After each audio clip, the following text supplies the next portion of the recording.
ناظرین، آج کی سب سے بڑی خبر پاکستان کے خلاف ایک نئی سازش بنی جا رہی ہے، اور وہ سازش آج ہم اپنے اس پروگرام کے اندر سامنے لائیں گے، اور سازش کرنے والا کون، یہ سن کر آپ کے رونگٹے کھڑے ہو جائیں گے۔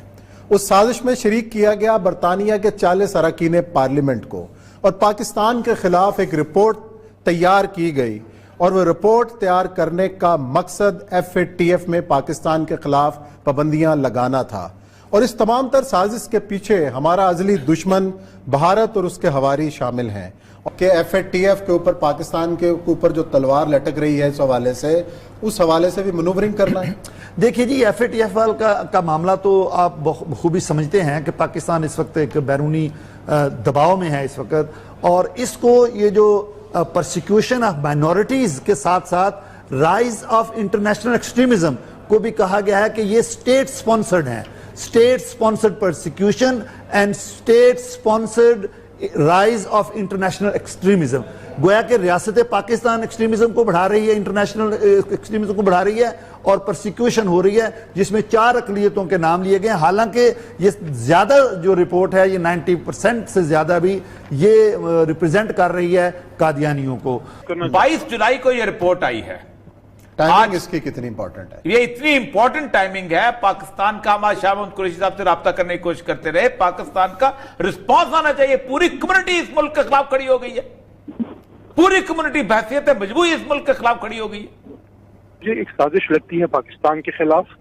کہ FATF کا جو ایک امپورٹنٹ کروشل ٹائم آ رہا ہے، یہ ہندوستان اور اسرائیل اور ان کے چیلے چانٹے، جو ان کے پروردہ، ان کے پیسوں پہ پلنے والے لوگ جو ہیں، یہ ہندوستان کے اور اسرائیل کے ایجنڈے کو آگے لے جانے والے لوگ UK میں بھی ہیں، امریکہ میں بھی ہیں۔ سب نہیں ہیں، لیکن کچھ لوگ ان میں ضرور ایسے ہیں جو ان کے ایجنڈے اور ان کے پروپیگنڈا کو آگے لے کے چلنے والے لوگ ہیں۔ میں یہ سمجھتا ہوں ان کی خواہش یہ ہے کہ پاکستان کو ہر طرح سے اس پہ ایسی پابندیاں لگائی جائیں اور پاکستان کو آگے نہ بڑھنے دیا جائے۔ اور یہ صاحب آپ کے اپنے ہی آرٹیکل میں آپ نے کچھ سال پہلے اس کا ذکر کیا جی علی خان صاحب، مجھے امیر شہید صاحب کا جانا۔ السلام علیکم شہید صاحب، دیکھیں 1949 سے لے کے تمام مسلم امہ، شیعہ، سنی، بریلوی، دیوبندی ایک ساتھ جدوجہد کرتے رہے، قرارداد مقاصد میں ہم ساتھ رہے، اس اینٹی قادیانی موومنٹ کے اندر ہم ساتھ رہے، ایک ساتھ ہماری آپس میں جسے کہتے ہیں کہ ایک کیفیت کے اندر ساتھ تھا۔ آپ اندازہ کریں کہ اتنے بڑے اتحاد کے اندر رکھنا ڈالنے کے لیے اس رپورٹ نے آپ کو بحثیت مجموعی امت مسلمہ سے خارج کر کے اپنے ساتھ اکٹھا کیا۔ لا حول ولا قوت الا باللہ، اس کی جتنی بھی تردید کی جائے، جتنی بھی مذمت کی جائے، آپ بحثیت مسلمان ہمارے ساتھ ہیں۔ اور اس کے ساتھ ساتھ یہ کہا گیا کہ آپ کو جو ہے اقلیت قرار دیا جانے والا ہے۔ اب اس طرح کی بات اس لیے خاص طور پہ آپ کو بلایا شریف صاحب کہ کیا اس کی آپ کا ریاکشن ہے؟ بسم اللہ الرحمن الرحیم۔ میں شکر گزار ہوں آپ کا کہ آپ نے یہ رپورٹ جو ہے اپنے اس پروگرام میں پیش کیا ہے۔ دیکھیے، ہمیں برطانیہ سے یا امریکہ سے کبھی بھی یہ توقع نہیں ہونی چاہیے کہ وہ امت مسلمہ کی حمایت میں کوئی بات کرے۔ ٹھیک، ان کا بنیادی ہدف ہی یہی ہے کہ وہ ہمیشہ امت مسلمہ کو توڑنے، گروپوں میں تقسیم کرنے کے لیے کام کرتے ہیں۔ دونوں ممالک کو پورا یورپ اس پر کام کرتا ہے، اور ساتھ میں خود امت کے اندر درار ڈالنے کے لیے کبھی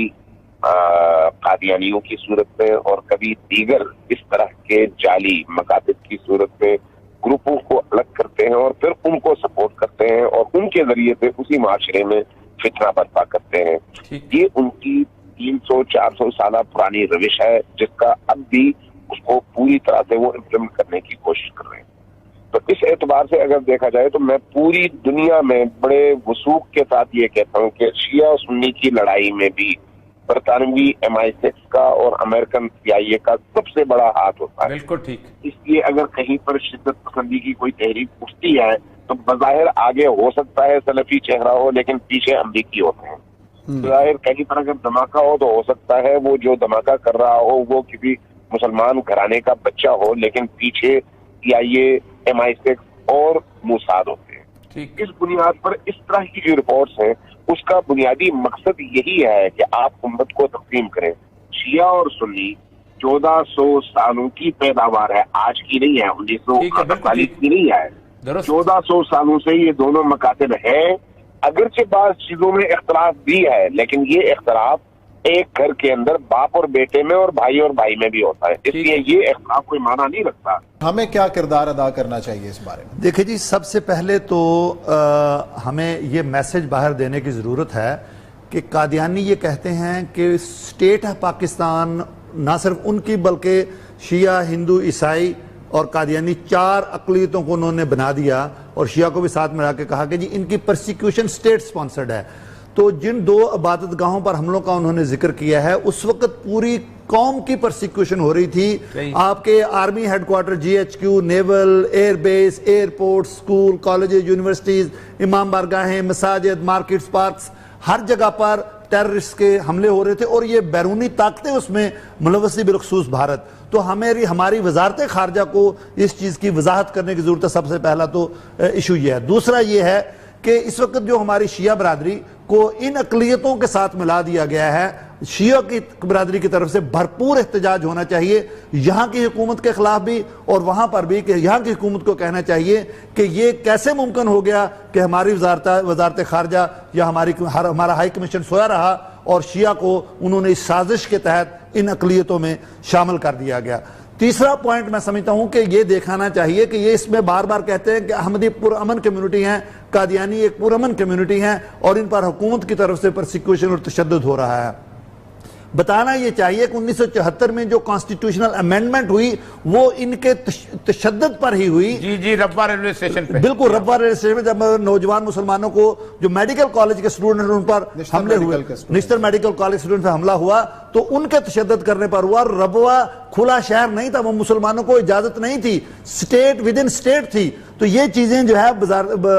برطانوی جو ہمارا وزارت خارجہ ہے اس کو بتانے کی ضرورت ہے۔ اور آخر میں کہوں گا کہ جناب ہمارے حکومتی وزیر علی محمد صاحب نے بہت ہی اچھی بات کی۔ ایک تو انہوں نے مذمت کی ہے، لیکن حکومتی ادارے جو ہیں ان کی طرف سے کوئی مذمت نہیں آئی، یعنی کہ حکومت کو چاہیے تھا وزارت خارجہ کو کہ اس کو اوپنلی لیتے اور ہماری تمام وزارتوں کو اس سے آگاہ کرتے، پرٹیکولرلی جو اوورسیز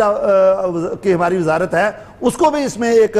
پریکٹیکل عمل کرنا چاہیے۔ بخاری صاحب کو ایکٹیو ہونا چاہیے۔ زلفی بخاری صاحب کو دوسرے کاموں سے فرصت ملے گی تو وہ ادھر آئیں گے، لیکن میں آپ کے پروگرام کے وساطے سے کہتا ہوں کہ جو ہماری اوورسیز کی وزارت ہے اس کو بھی کرنا چاہیے کام۔ اچھا یہ مجھے بتائیے گا 2 چیزیں امپورٹنٹ، ایک تو یہ ہے کہ اس کی ایک ساری کی ساری اس میں 80% انفارمیشن تو ایسی ہے کہ جو بالکل کوڑے کا ڈھیر ہے، جس میں ہے ہی کوئی نہیں، کاغذ بنائے گا۔ اس کے اوپر آپ یہ سمجھتے ہیں کہ پاکستان گورنمنٹ کو باقاعدہ ایک ٹیم بنا کے اس کا جواب دینا چاہیے، اور یہاں پر بھی ہاں اگر ہم مقدمہ کرتے ہیں تو کس کے خلاف مقدمہ کرنا چاہیے، تاکہ ظاہر بات ہے اس میں دل آزاری بھی ہوئی ہے اور لوگوں کا نام بھی بدنام ہوا ہے۔ دیکھیں جی، یہاں میرے خیال میں آپ کو چاہیے کہ جو برٹش ہائی کمیشن ہے یہاں اسلام آباد کا، وزارت خارجہ کو چاہیے کہ ان کو طلب کریں اور ان سے اپنا احتجاج ریکارڈ کروائیں، پھر اس میں آفیشل پوزیشن دیکھیں کہ حکومت کے ساتھ ڈائیلاگ کس طرح کیا جاتا ہے کہ پاکستان ایک نیوکلیر سٹیٹ ہے، تو پاکستان کی ڈیمونائزیشن اور پاکستان کی اس طرح ہیوملیشن، یہ پاکستان کو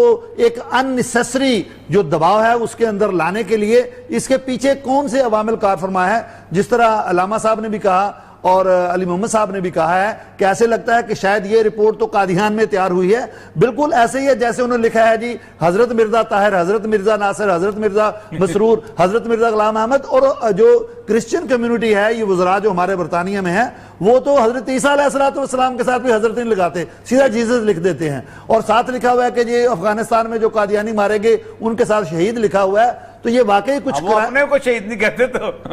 کچھ کرائن ملتے ہیں کہ شاید یہ رپورٹ تیار کر کے دے دی گئی اور اس پر نام چھاپ دیے گئے، جس طرح افضل خان صاحب نے اس رپورٹ کو اب ڈسکریڈٹ کر دیا ہے، ڈی لیجٹمائز کر دیا ہے کہ مجھے تو اس کا پتہ ہی نہیں ہے اور میں اسے اپنے آپ کو ڈس ایسوسیٹ کرتا ہوں، علیحدہ کرتا ہوں، میرا اس کے ساتھ کوئی تعلق نہیں ہے۔ حساس اداروں کو میں یہ کہوں گا کہ یہ ان کی ذمہ داری ہے، کیونکہ ہماری اس وقت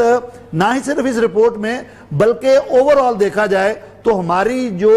آئیڈیالوجیکل باؤنڈریز ہیں، نظریاتی سرحدیں ہیں، ان کے اوپر اس وقت اٹیک ہو رہا ہے فرام دا 4 کارنرز، ہر طرف سے ہماری آئیڈیالوجیکل باؤنڈریز جو ان پر اٹیک ہو رہا ہے۔ تو یہ بھی میں سمجھتا ہوں کہ پاکستان کے قانون کو ختم کرنے کے لیے دباؤ ڈالا جا رہا ہے، جبکہ پاکستان میں یہ یونینیمس